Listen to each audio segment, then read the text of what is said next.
Graça e paz do Senhor Jesus para todos. Muito bem, então, hoje nós vamos começar então mais uma sequência da nossa classe, tá? O propósito esse ano é a gente tentar fazer um estudo da Bíblia toda em um ano, tentar passar por todos os capítulos, todos os livros da Bíblia e tendo o enfoque do que esses livros têm a dizer a respeito da família, tá? Então, vai ser diferente do que a gente está acostumado a estudar aqui. A gente sempre tem uma classe temática. Não vai deixar de ser temática, mas nós vamos ter um pouco mais de contato no sentido de você manusear a sua Bíblia. Então, como que nós vamos proceder? Nós vamos proceder da seguinte forma. Nós vamos pegar a Bíblia e a partir de Gênesis nós vamos começar a caminhar nela. Por isso que o tema da classe se chama Em Busca da Família na Caminhada Bíblica, tá certo? Então o nosso objetivo principal dessa classe para esse ano, e eu queria muito que você prestasse atenção nisso, o nosso objetivo principal é nós realmente fazermos uma escola dominical. Seus filhos vão na escola? Você vai na faculdade? Você vai na escola? Sim. Como que funciona a escola? Você vai, tem um contato com uma matéria e quando chega em casa, o que você tem?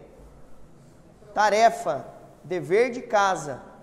Então, aqui, você também vai ter um dever de casa. A diferença é que aqui nós não estamos lidando com criança. Então, eu não vou chegar e falar assim... Lu, você estudou? Arildo, você leu? Gustavo, você viu tudo? Leu todos os capítulos? Não, ninguém vai fazer isso. Cada um vai se supervisionar. Então, você vai perceber que o nosso material que a gente fez, esse ano também vai ser uma coisa bem bacana. A aula de hoje, o Paulinho vai disponibilizar segunda-feira no site da igreja. Todas as aulas vai ter material, todas. Tá? Então, como que vai ser o material? Você vai entrar no site da igreja. Eu estou com todo esse aparato aqui, por quê? Vamos supor que você não veio na aula e você queria tentar ver o que foi falado, escutar tudo. Nós vamos gravar a aula, não só com a imagem, mas com o som, para ficar com uma qualidade melhor, para você poder aprender, estudar. E na sua casa você vai ter o PDF, que é o escrito. Então, toda aula vai ter um escrito para você estudar. A vantagem é de você fazer o estudo também em casa, e às vezes você conhece alguém que quer divulgar o trabalho da escola dominical, quer convidar, mas a pessoa tem preconceito que vai. Você fala assim, então faz o seguinte, você não precisa ir. Assiste uma vez para você ver como que é, você vê que é diferente. A pessoa vai assistir, vai ter contato com o material, aí você insiste, mas tem que trazer. A segunda coisa que eu quero falar é o seguinte... Não é porque está tudo disponível no site que você não precisa vir. Você tem que vir. Por quê? Porque, em primeiro lugar, aqui você tem espaço para perguntar, para falar, para participar. Então, é muito importante que você venha para tirar suas dúvidas. Eu estou aqui como professor, mas eu não sei tudo. Vocês não fazem... Eu comecei a preparar essa aula às 9 horas da manhã ontem e eu acabei às 11h30 da noite. Por quê? Porque... Gente, fazer estudo bíblico é trabalhosíssimo. Então, você na sua casa também você vai ter trabalho para estudar, para ler. Se você vier na aula, você tem condição de aproveitar muito mais, mas muito mais. As nossas aulas, elas vão revezar os professores, tá? Vai ter aula que você vai me ver aqui na frente. Vai ter aula que você vai ver o Arildo aqui dando aula, tá? Vai ter aula que talvez o Paulinho dê aula aqui na frente. E pode ser que tenha aula que o pastor Célio dê também pra gente, tá? Nós vamos tentar fazer um rodízio para quê? Primeiro, para não sobrecarregar os professores. Porque às vezes, por exemplo, o Eduardo vai viajar, não tem aula. Não pode. A classe tem que continuar. A classe não pode ficar presa à minha programação. Não, a classe é da igreja, né? Então, a classe tem que continuar. E você tem que vir todo final de semana. Ah, Eduardo, não podia esse. Vai lá, pega o material e faz o seu dever de casa. Todas as aulas vão ter o mesmo formato, todas. Qual é o formato? Então, os momentos do material primeiro momento é de olho na Bíblia. Nós vamos ver quem que nós vamos estudar. Então, por exemplo, hoje é uma aula introdutória. Nós vamos falar sobre o quê? Nós vamos falar sobre a Bíblia em geral, da onde ela veio, quem que escreveu, se ela é inspirada por Deus, se não é, se ela sempre foi escrita em português ou se ela já foi escrita em outra língua, como que decidiram qual livro que entra na Bíblia e qual não entra. A aula de hoje é sobre isso. Então, de olho na Bíblia, vamos supor, na próxima aula vai ser sobre o livro de Gênesis. Então, quem escreveu Gênesis, que período que foi, o que estava acontecendo na história naquele período, você vai ter um contato íntimo, porque na hora que você olhar, você fala assim, pô, agora sim eu entendi, agora eu aprendi isso daqui. O segundo momento da aula é de olho na história. Bom, se na Bíblia estava acontecendo isso, e no resto do mundo, o que estava acontecendo? Por exemplo, estava lá o tempo de Abraão, Isaac, tudo, eles estavam lá no Oriente, mas e aqui no Ocidente? E no Brasil, na América do Norte, o que estava acontecendo? Então nós vamos ter sempre um paralelo, de olho na Bíblia, de olho na história, tá? Depois, a próxima parte do material é um panorama geral da Bíblia. Então você sempre vai perceber assim, estou lendo o livro de Gênesis, Gênesis faz parte de quem? Do Pentateuco, dos 5 primeiros livros. Quem eles são? Que momento da história do povo de Deus nós estamos? Nós estamos estudando história do povo de Deus? Nós estamos estudando os profetas? Você vai começar a entender que esse livro aqui é um conjunto de livros, você vai começar a se familiarizar, ok? Depois do panorama geral, nós vamos ter contato com uma parte da aula que se chama Fatos e Pessoas. Quando você pega esse livro, você não vai saber todos os detalhes que acontecem aqui, mas existem alguns fatos que você tem que saber decor. Existem algumas pessoas que quando eu falar, você tem que falar assim, não, esse eu conheço. Sansão, não, esse eu sei quem é. Jacó, não, eu sei quem é. Então existem pessoas que você tem que conhecer a história. E aí, o final da aula sempre vai ser relacionado o que tudo isso tem a ver com a minha família. Então, veja que aqui na classe eu não vou ficar enfatizando teoria. Eu vou passar pela teoria. A teoria vai ser falada aqui. Mas aonde você vai estudar a teoria é na sua casa.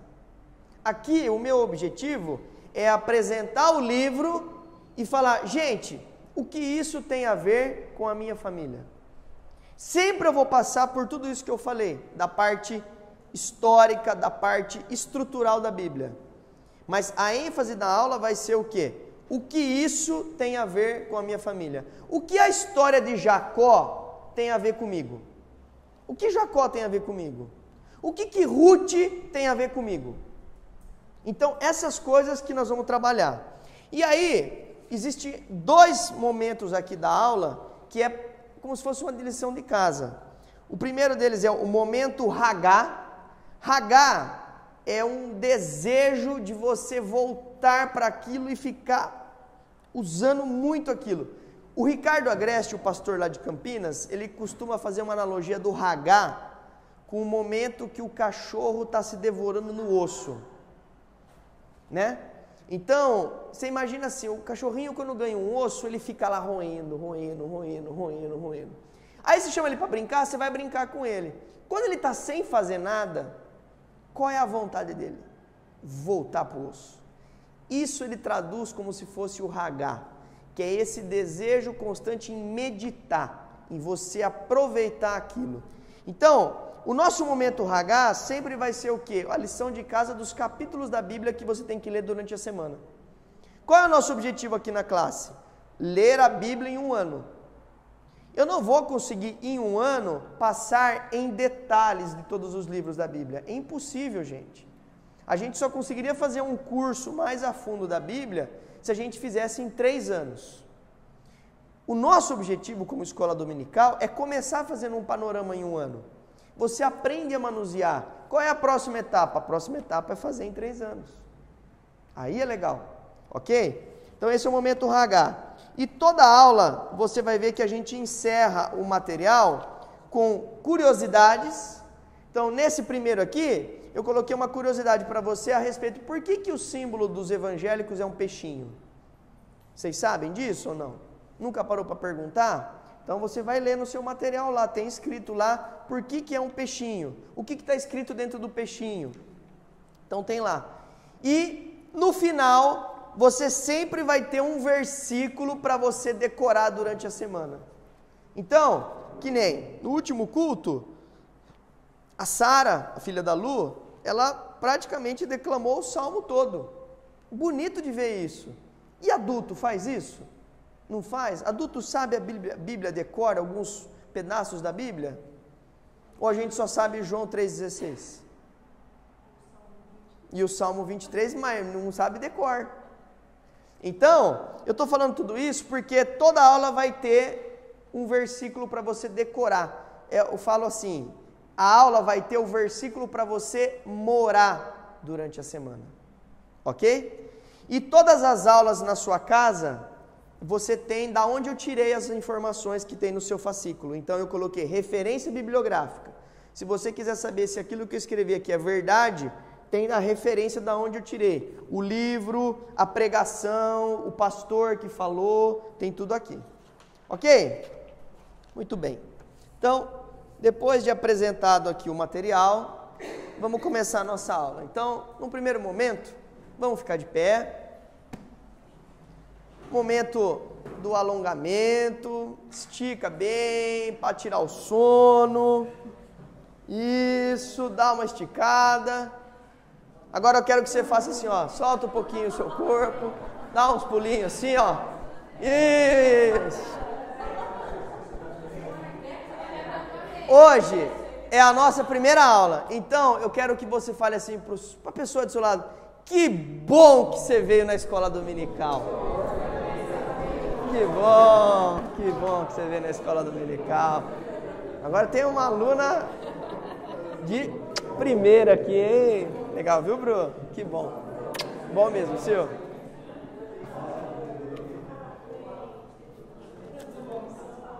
Muito bem, turma. Muito bem.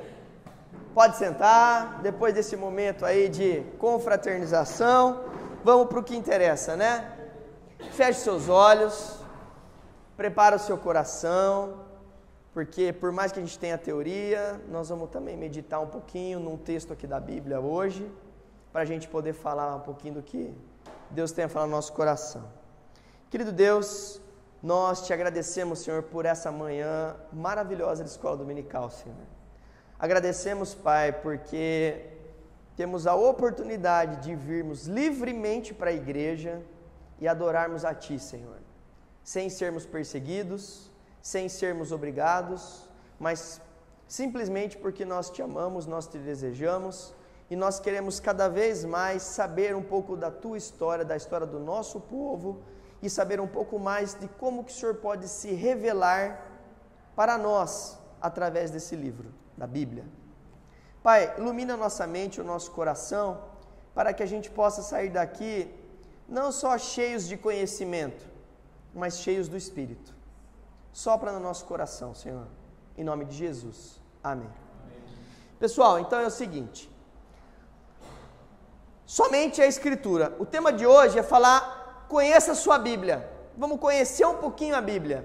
Então, para conhecer a Bíblia, você precisa saber assim, da onde vem a palavra Bíblia? Alguém sabe? Bíblia.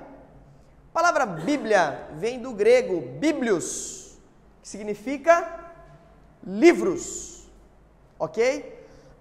Muito interessante. Na Bíblia, em nenhum momento tem a palavra Bíblia. Não tem, certo? Se você for ver, você tem a lei, não é? As escrituras, não é assim? Mas Bíblia não tem.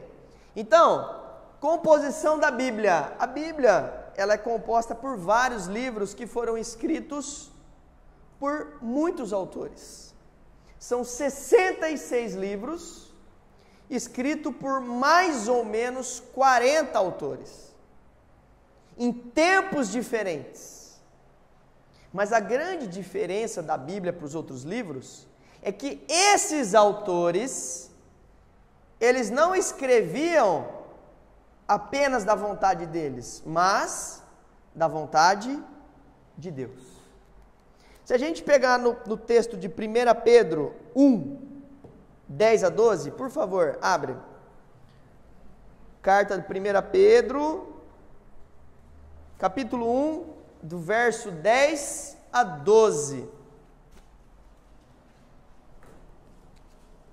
1 Pedro,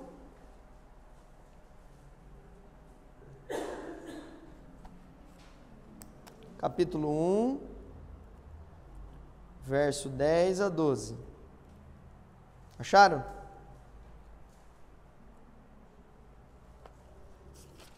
Amém? 1, 10 a 12. Muito bem, então vamos lá. A minha linguagem é a linguagem de hoje, tá? Então pode ser um pouquinho diferente da sua.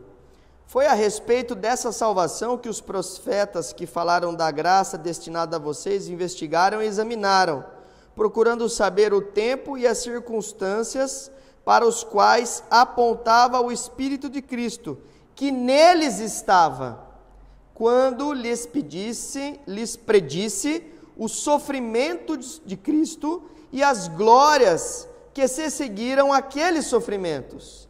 A eles foi revelado que estavam ministrando, não para si próprios, mas para vocês, quando falaram das coisas que agora lhes foram anunciadas por meio daqueles que lhes pregaram o Evangelho pelo Espírito Santo enviado dos céus, coisas que até os anjos anseiam observar. Esse é um texto que fala que a Bíblia é um livro escrito por homens inspirados pelo Santo Espírito de Deus. Então é muito importante, para a gente começar a estudar a Bíblia, você tem que saber quem é o verdadeiro autor da Bíblia. É o Senhor, Deus. Então essa é a primeira coisa importante de você saber. A segunda coisa, a Bíblia é um livro que fala a respeito do quê? Salvação. A Bíblia é um livro que, basicamente, ela se restringe a falar de Jesus. Mais para frente na aula, eu vou fazer uma metáfora para você entender um pouco como que ela fala de Jesus. Mas, se ela fala de Jesus, Jesus pertencia a um povo. Que povo? Povo judeu. Qual era a língua que esse povo falava? Hebraico e aramaico. Para você entender um pouquinho, tá bom? Quando você tem aqui uma cartinha da Bíblia aqui, que é escrita para os hebreus. Quem são os hebreus? É o povo judeu, tá certo? Então você vai se familiarizando com os termos. Os judeus eram o povo hebreu. Eles falavam a língua hebraica, mas tinha um dialeto que se chamava aramaico, que é o hebraico influenciado por um território que ficava mais ao norte, que é a Mesopotâmia. Então tinha essa influência. Quer ver um exemplo? É a mesma coisa que pegar o pessoal do norte de Minas, que eles, qual que é a língua deles? É o mineirês, não é isso? Não é o mineirês? Mas o norte de Minas é influenciado pela Bahia. Então é um mineirês meio baiano. É mais ou menos por aí. Mesma coisa, o hebraico com a influência do aramaico. Então, a Bíblia, os primeiros textos, quando eles foram escritos em que língua? Hebraico. Ok? Em hebraico. A forma de escrever o hebraico era muito semelhante à forma da escrita egípcia. Afinal, quem foi o primeiro homem a escrever a Bíblia? Moisés. E ele foi educado em qual educação? Egípcia. Então a escrita era uma escrita que chamava escrita cuneiforme. É um hebraico cone que é chamado a escrita. Ok? Muito bem.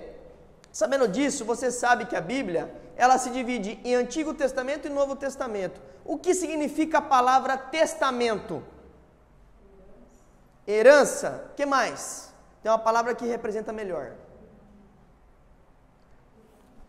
Aqui, ó. Aliança. Então, quando você abre a sua Bíblia, você pode cair na antiga aliança e na nova aliança.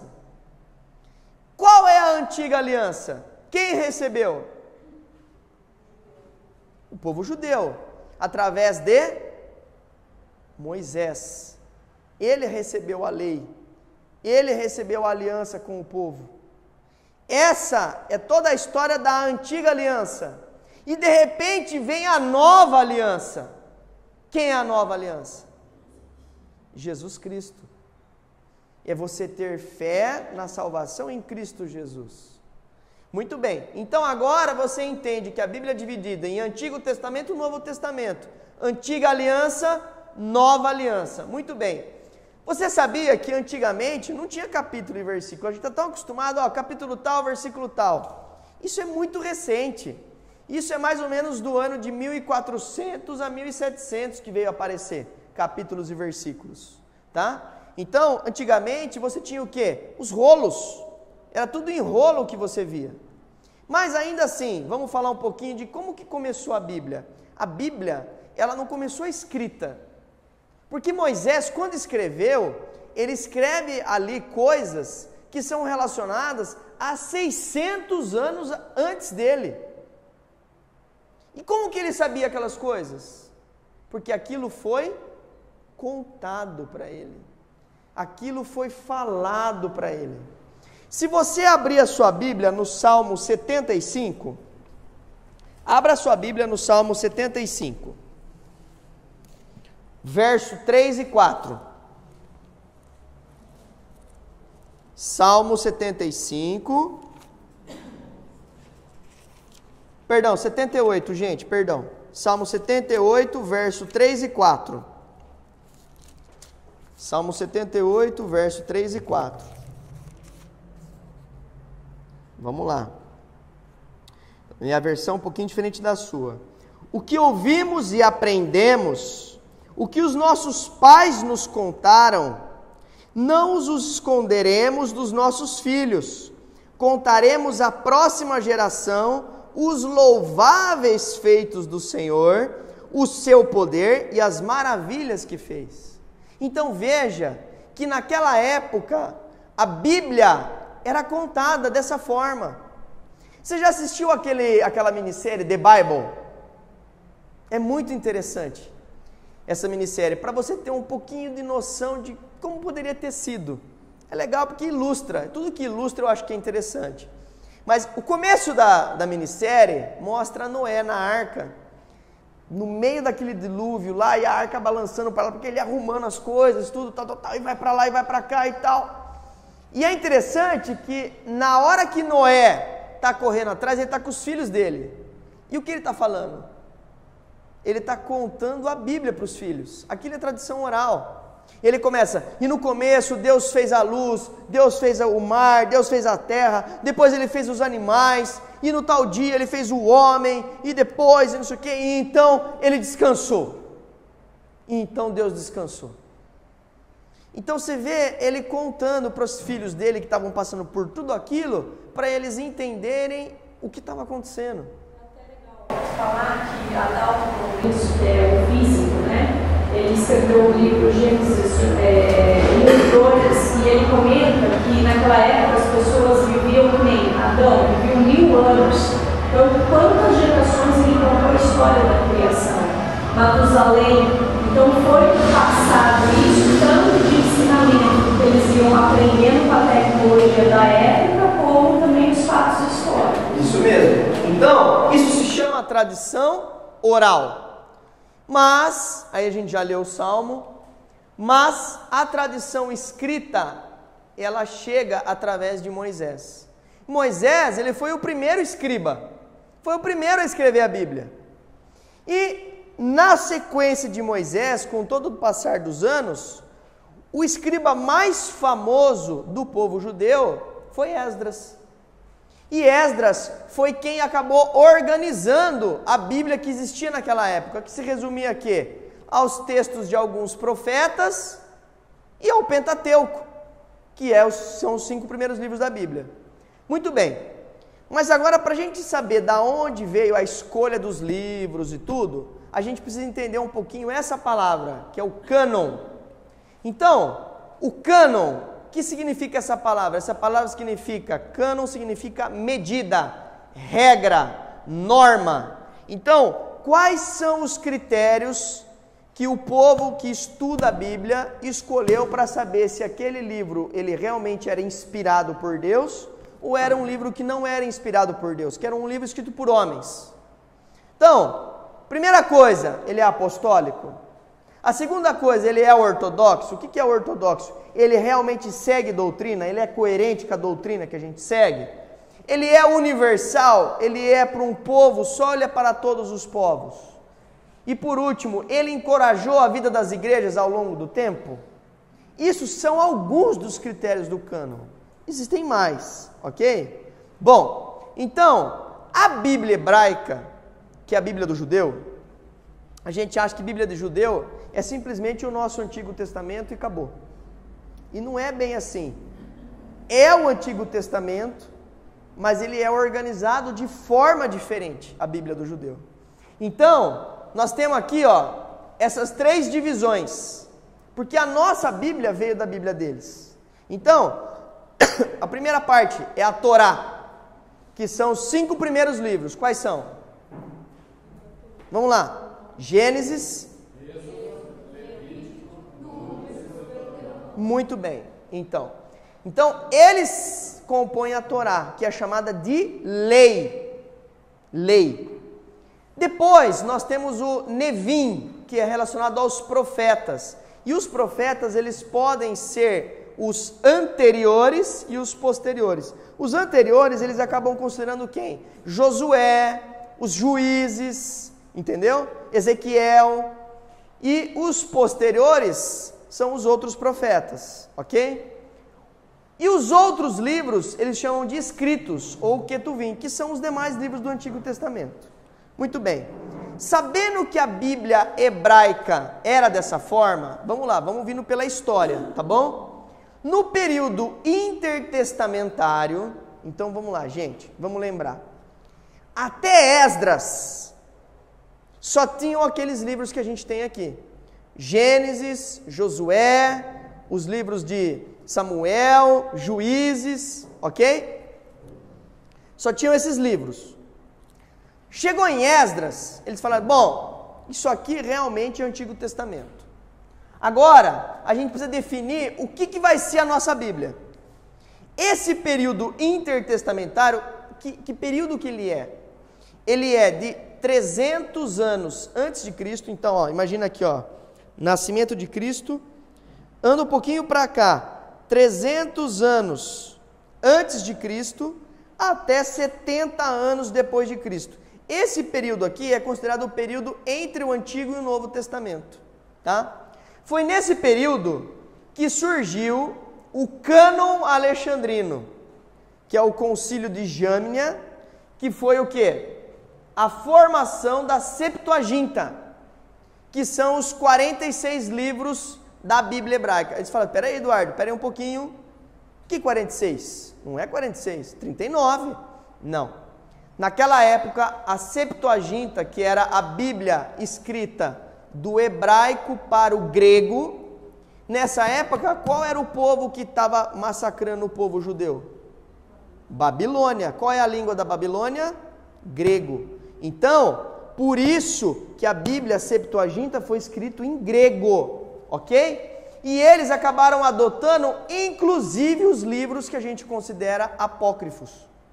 Eles adotaram nessa época. Então, se você pegar a Septuaginta, que foi a primeira Bíblia mesmo, que está unida pelas linhas, tudo tal, mas era tudo escrito à mão, é a Septuaginta. Por que ela chama Septuaginta? Porque foram reunidos 70 judeus para compilar esse livro.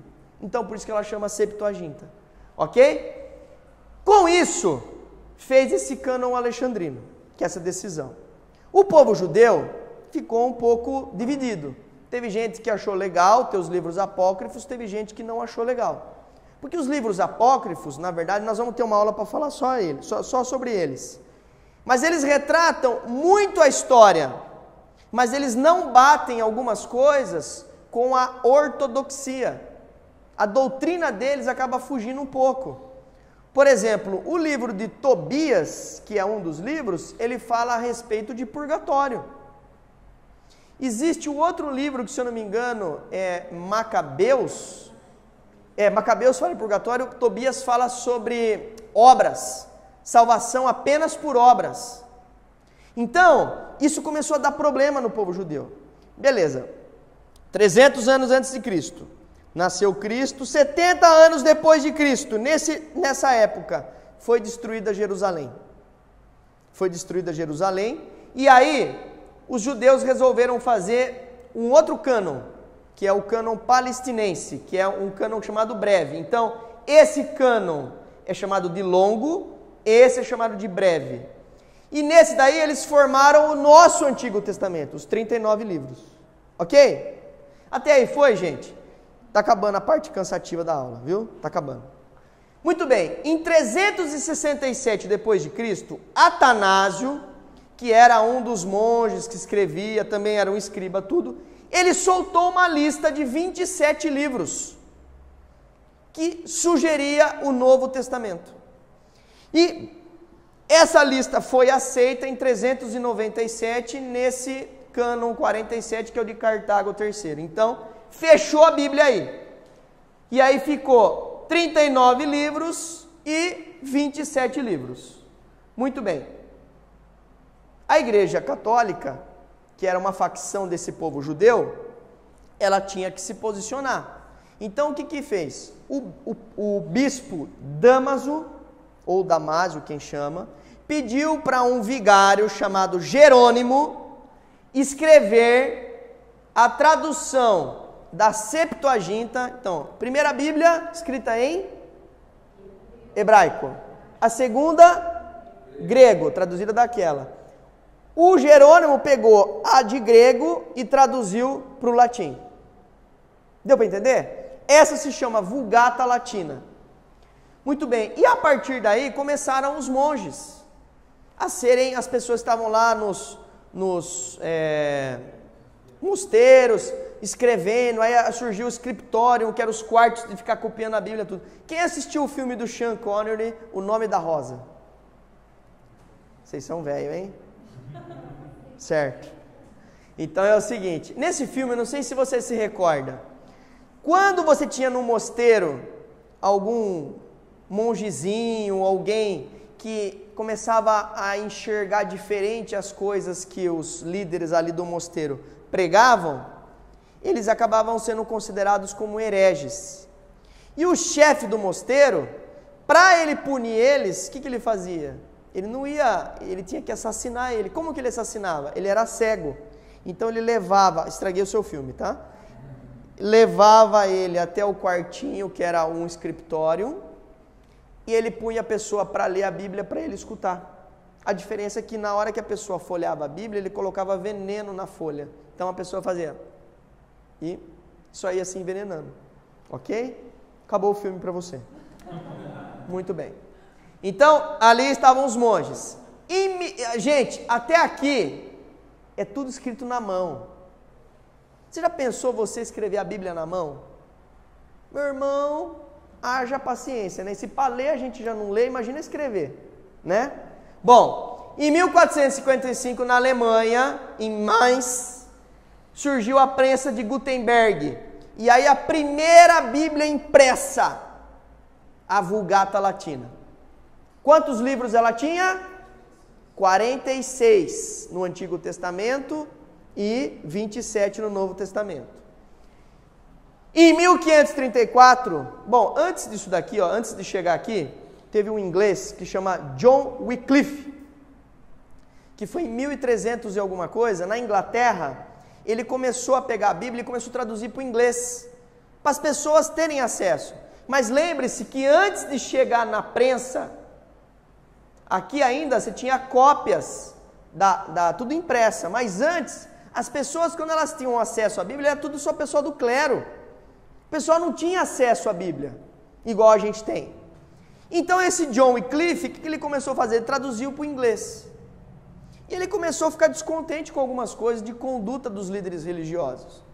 E na Alemanha, em 1534, Lutero, ele faz as 95 teses e põe na porta da igreja, questionando algumas doutrinas da igreja. A principal doutrina dele é a salvação pela fé. Sola fide, somente a fé.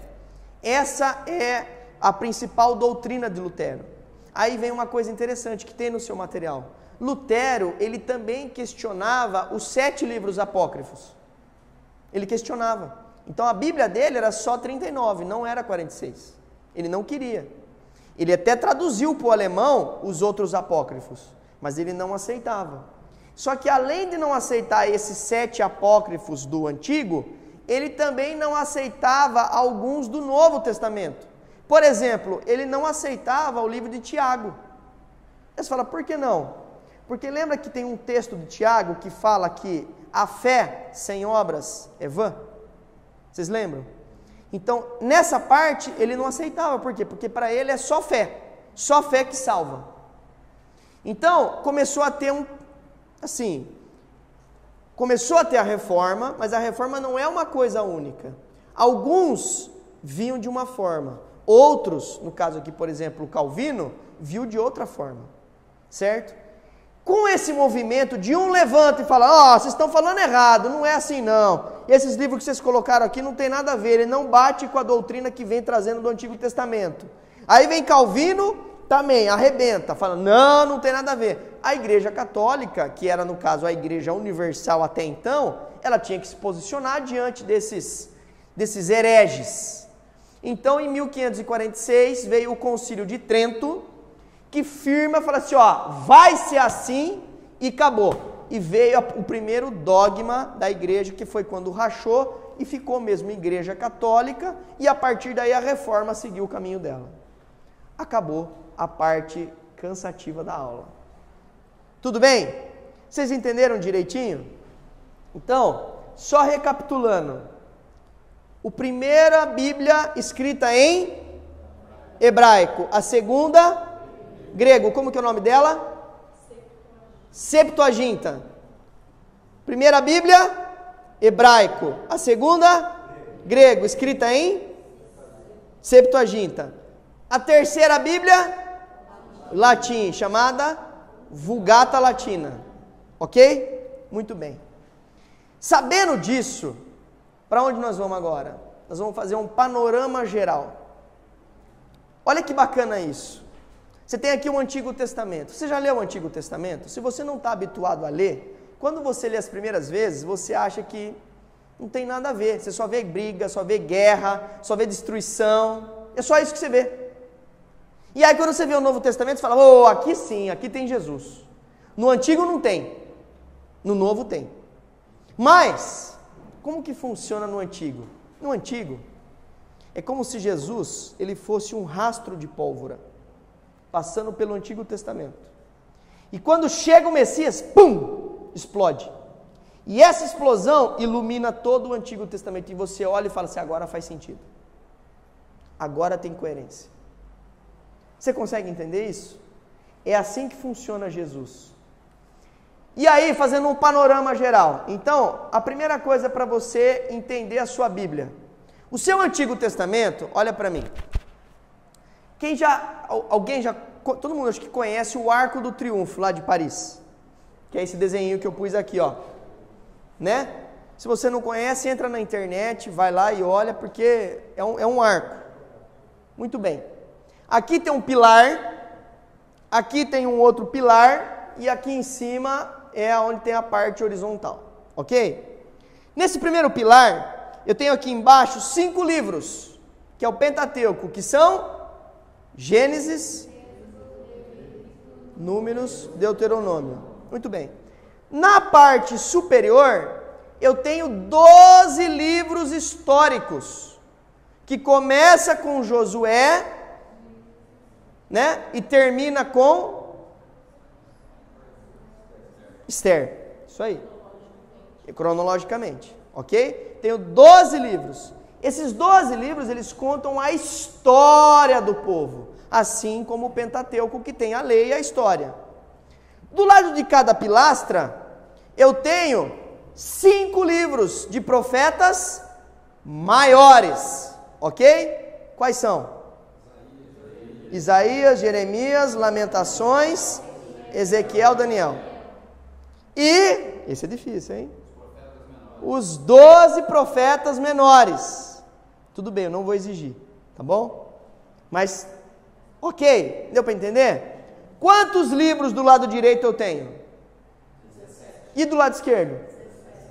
Junto dá 34. Em cima sobrou os livros poéticos. Quem são os livros poéticos? Jó. Faltou Jó, tá bom? Então, Jó, Salmos, Provérbios, Eclesiásticos e Cântico dos Cânticos.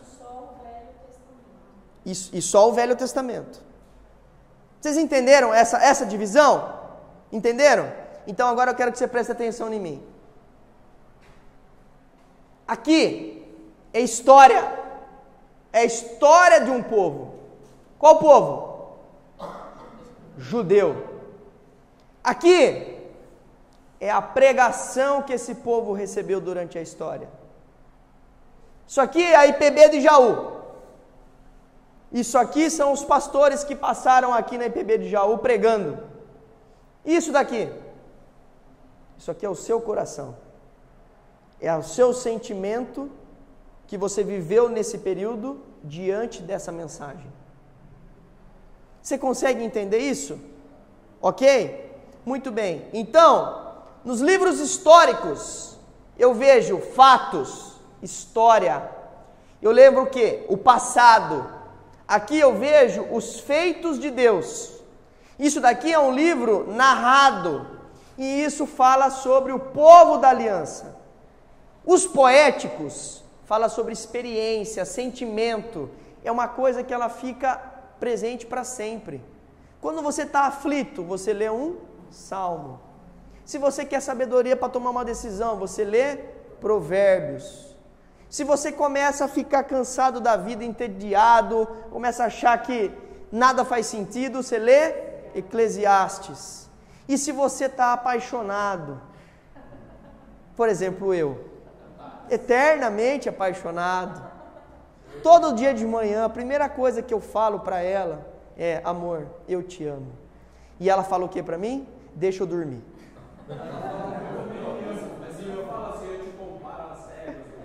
Não.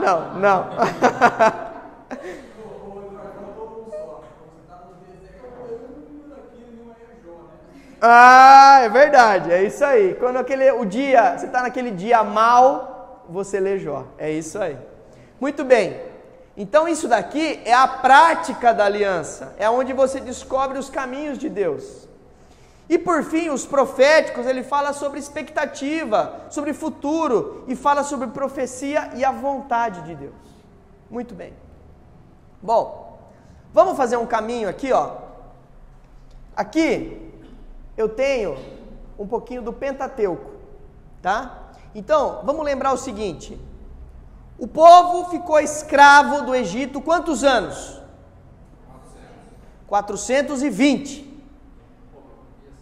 420 anos. Escravo. Aí veio um homem chamado Moisés. Libertou o povo. Peregrinou pelo deserto quanto tempo? 40 anos. Entrou na terra prometida. Moisés entrou na terra prometida? Não. Quem que entrou e conquistou? Josué. Josué entrou e conquistou Canaã. Depois de conquistar Canaã, como é que foi o governo nessa terra? Através de juízes. E então Deus foi levantando juízes para governar o povo de forma que ele não se esquecesse de Deus. Ok? Mas o povo não está contente com juízes. Porque ele olha para o lado, ele vê que de um lado tem reino, do outro lado tem reino, do outro lado tem reino. Eles querem um rei. Então vem o começo da era do Reino Unido. Quem é o primeiro rei? Saul. Quanto tempo ele governa? 40 anos. Vai saber hoje. Depois de Saul, quem vem? Davi. Quanto tempo ele governa? Só repetir. 40 anos. Depois, qual é o rei que vem? Quanto tempo ele governa? 40 anos. Quanto tempo dura o Reino Unido? Nossa, vocês são fera. Vocês lêem a Bíblia mesmo, gente. Impressionante. Incrível. Quando Salomão é rei, como que é o esquema de Salomão? Deus fala assim para Salomão: Salomão, você não pode juntar nem exército, nem mulher e nem dinheiro. E ele faz exatamente o contrário. Ele junta mulher, junta cavalo e junta dinheiro. Começa bem. A questão é que Salomão, ele olha e fala assim: quem está morando ali? E agora eu vou imitar o Ed René. O Ed René fala isso. Quem está morando ali? Ali, a fulano de tal. A filha dele é bonitinha? É bonitinha. Traz para cá para eu conhecer. Aí ele vai lá, casa com a mulher e reforma a igreja da mulher. E aquele outro? Quem que mora ali? Fulano de tal. A filha dele é bonitinha? Não, mocreia. Essa é feia. Manda matar, destruir tudo. Isso aí. E assim Salomão foi construindo um império, um reino, aonde ele tinha várias igrejinhas reformadas.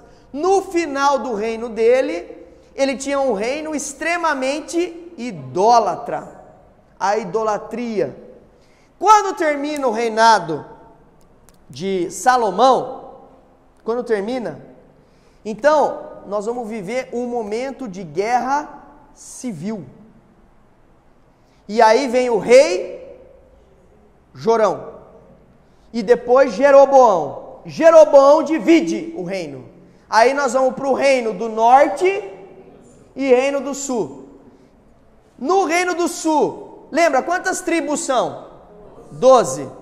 Na verdade, você tem 11 divisões e uma, ela está espalhada, que é a tribo de Levi, que são os levitas. Qual é a responsabilidade da tribo de Levi? A parte de tomar conta da religião do povo, ok? Então essa tribo ela é sustentada pelas outras 11.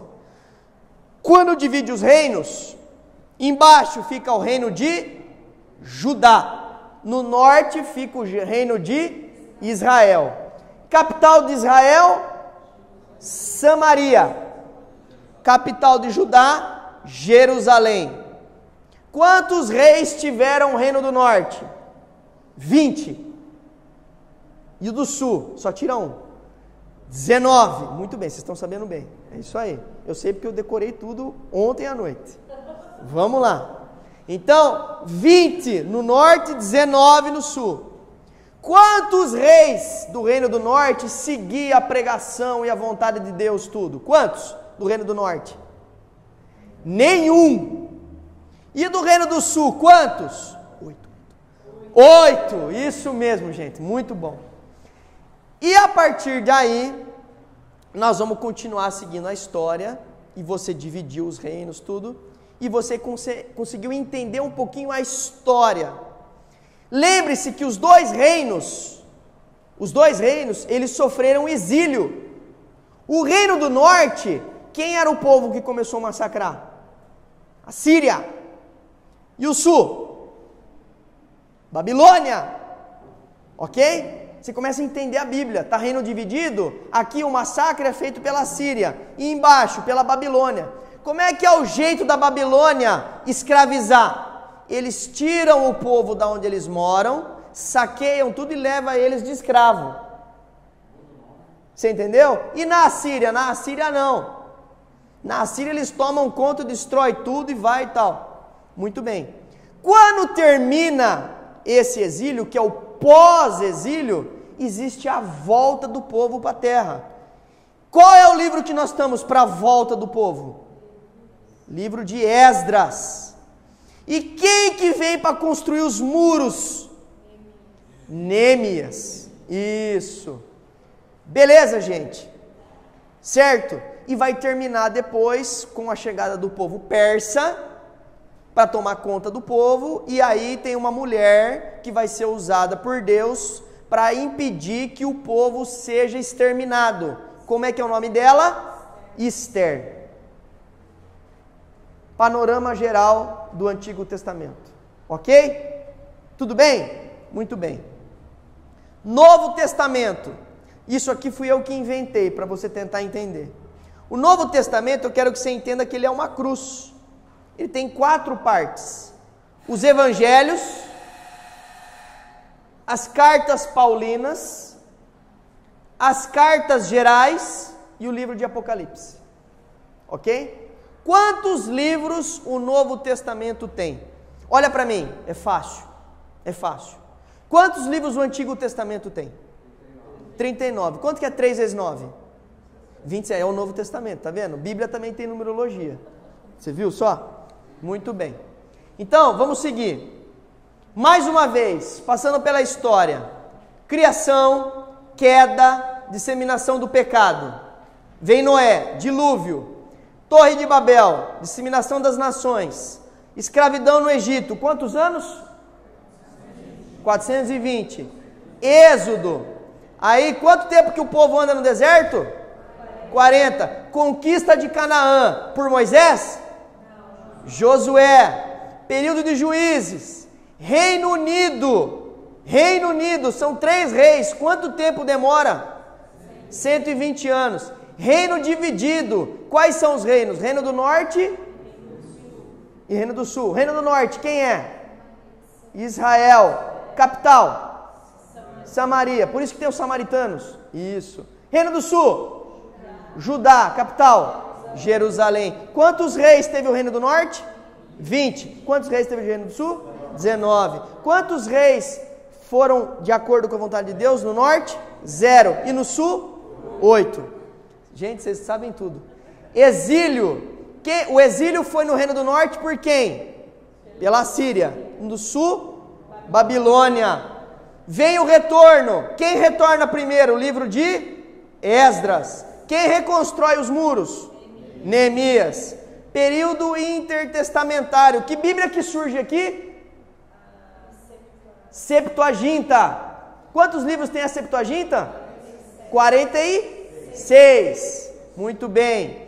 Começa a vida de Cristo.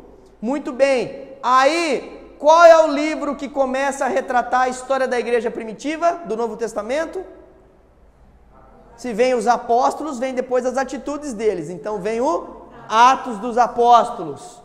Aí começa a disseminação do conhecimento para as igrejas. Começa o conhecimento em Jerusalém e depois vai fora de Jerusalém. Então você vem Pedro, Paulo, João e o livro da Revelação. Muito bem. E aí, todas as aulas, nesse momento aqui, ó, o que isso tem a ver com a minha família? E aí, em toda aula que a gente estudar um livro, nós vamos ter que perguntar o seguinte: o que eu aprendi sobre o plano de Deus para a minha vida? Essa é a primeira coisa. A segunda coisa, o que muda do meu relacionamento com Deus? Deus tem um propósito para você. Segundo, como é que você está se relacionando com esse Deus? É próximo? É distante? Você abre a Bíblia só de vez em quando? Como que funciona? Deus conversa com você de que forma? Na Bíblia, em oração e através das pessoas. Você tem buscado Deus em uma dessas 3 vias? Ou em nenhuma? Como é que eu aprendo o meu relacionamento com a igreja? E como que eu faço o meu relacionamento de acordo com o que eu aprendi para o mundo? Como que é o meu comportamento fora da igreja, depois de ler a Bíblia? O momento Hagá para você na sua casa. E eu quero agora fazer uma pausa para você abrir no Salmo 119, no verso 97. Salmo 119, verso 97.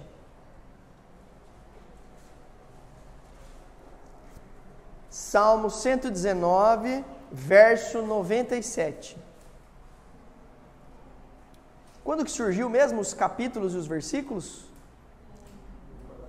No século 13 a 16. Isso. Legal, né, a gente decorar essas coisas, né? Essa é a sua lição de casa.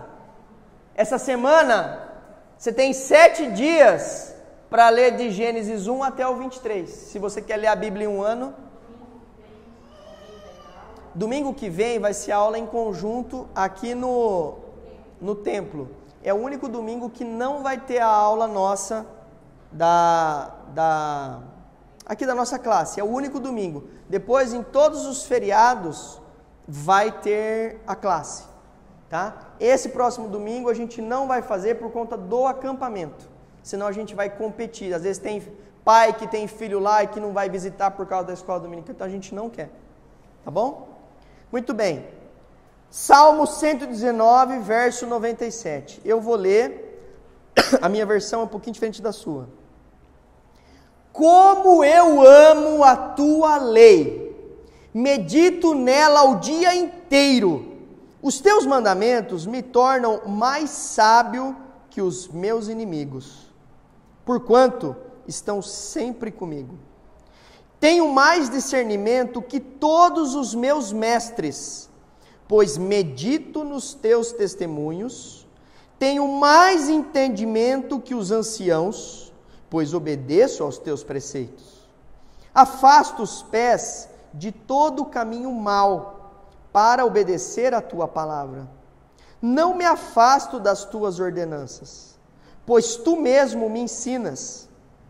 Como são doces para o meu paladar as tuas palavras, mais que o mel para a minha boca. Ganho entendimento por meio dos teus preceitos. Por isso, odeio todo o caminho de falsidade. E aí, vamos terminar com: a tua palavra é lâmpada para os meus pés e luz que clareia o meu caminho. Esse é o verso da semana, certo? A tua palavra é lâmpada para os meus pés e luz que ilumina o meu caminho. Eu quero falar algumas coisas com você sobre esse salmo. A primeira coisa, veja que ele está falando que ele medita dia inteiro, dia e noite. Você medita nessa Bíblia que agora você sabe tudo dela? Você medita de dia e de noite? Ou é só à noite? Ou mais grave? Ou é só à noite 3 vezes por semana? Ou é mais grave ainda? É só à noite 2 vezes por semana? Ou é mais grave ainda? É só de manhã na escola dominical? Ou é só de domingo a cada 15 dias no culto? Quando você medita? Eu quero fazer um apelo para vocês aqui. A classe de escola dominical, ela é uma classe onde ela tem que ter transformação. Se não tiver transformação, é só enganação. Se a gente vem para a classe de escola dominical e a gente sai daqui, o Eduardo vai lá, o Arildo, o Paulinho, o pastor vem aqui, coloca um devocional, uma mensagem, um vídeo, todo mundo chora aqui na sala, maravilhoso, a gente chega de manhã, se abraça, que bom que você veio na escola dominical e tal, e acaba aqui. Se acabar aqui, não tem transformação. Nós tivemos uma classe que veio caminhando já tem aí pelo menos 2 anos, e muita coisa ruim aconteceu com pessoas dessa classe, muita coisa. Inclusive teve gente que se afastou da classe. Em contrapartida, teve pessoas que se transformaram, que realmente levaram a sério e se transformaram. Existem pessoas que estão se tornando líderes na igreja.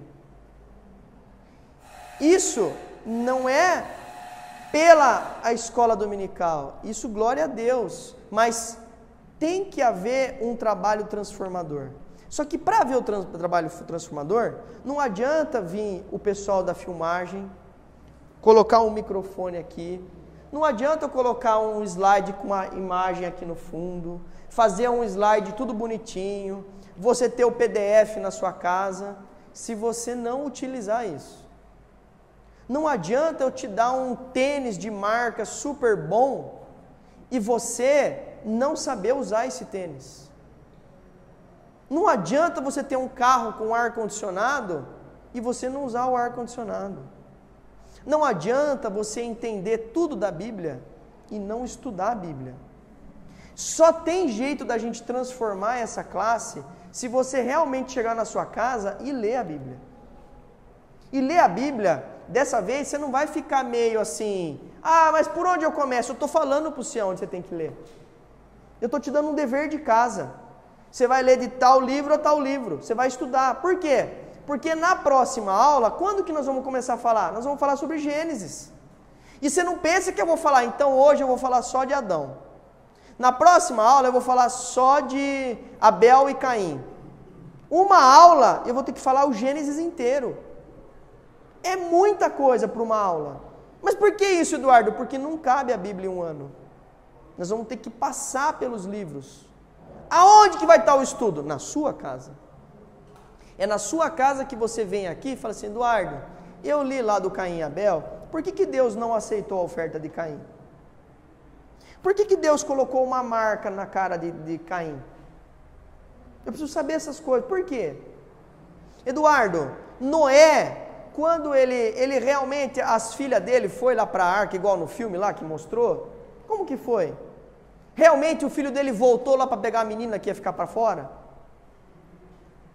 Você tem que ler, você tem que estudar. É importantíssimo que você leia a Bíblia.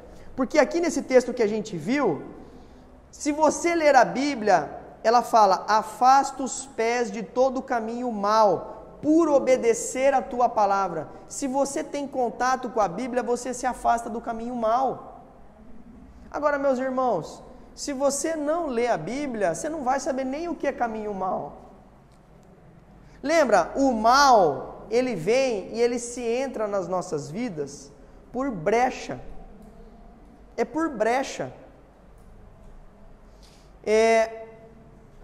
Cada pessoa tem uma experiência, mas tem uma pessoa conhecida minha que está vivendo um momento muito difícil.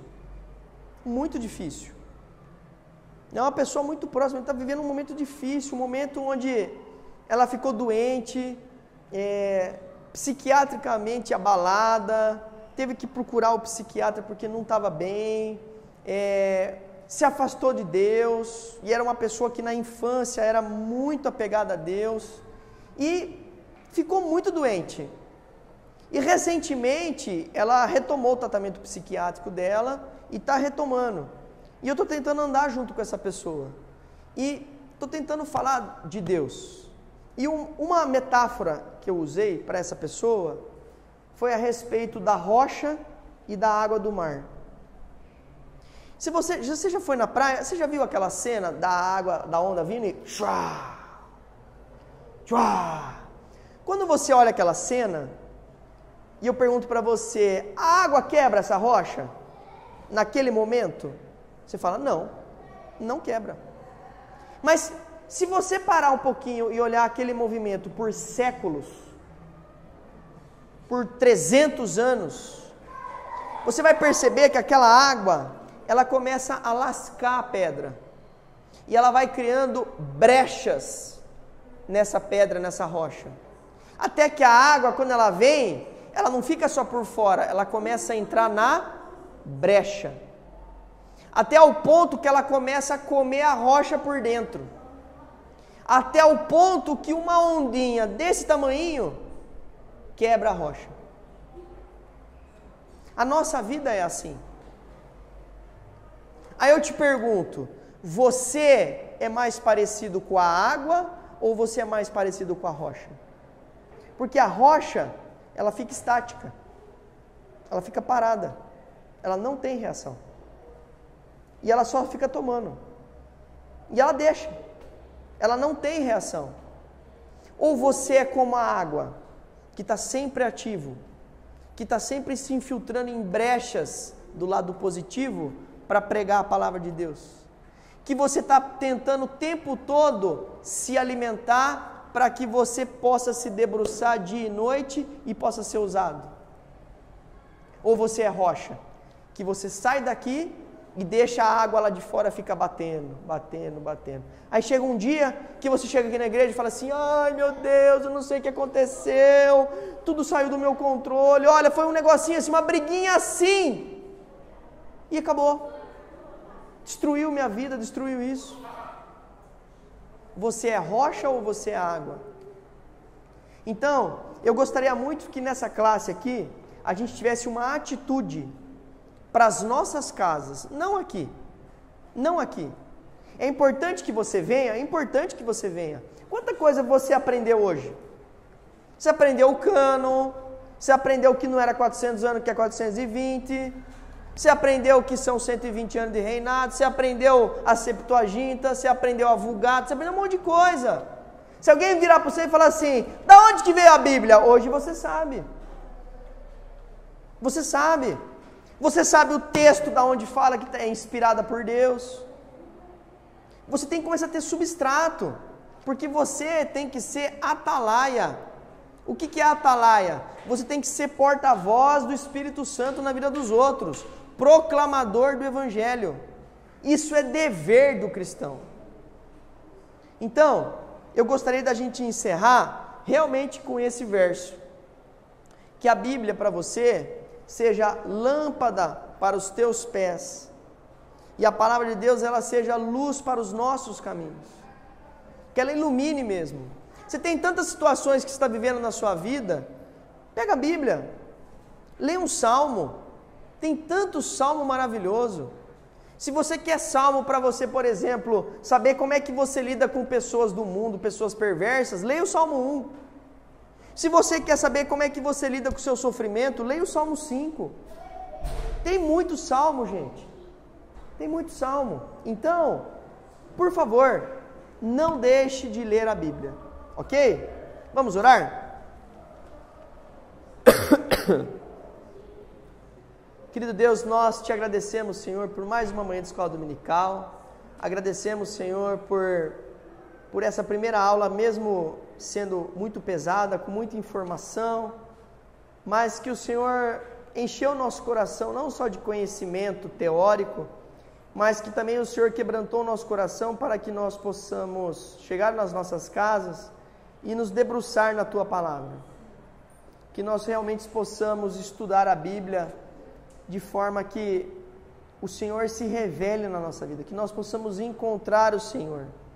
E que, quando enxergarmos Jesus na Bíblia, que tudo faça sentido na nossa vida, Senhor.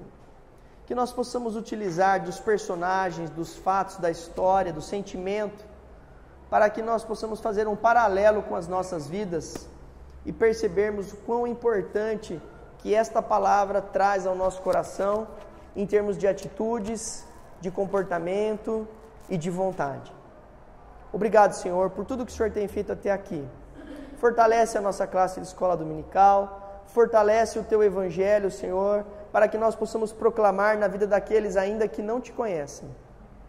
E mesmo na vida daqueles que Te conhecem, Senhor, mas que estão distantes, que a Tua palavra possa funcionar como um cajado que resgata a sua ovelha. Te agradeço, Pai, por tudo. Fica conosco e nos abençoe, em nome de Jesus. Amém.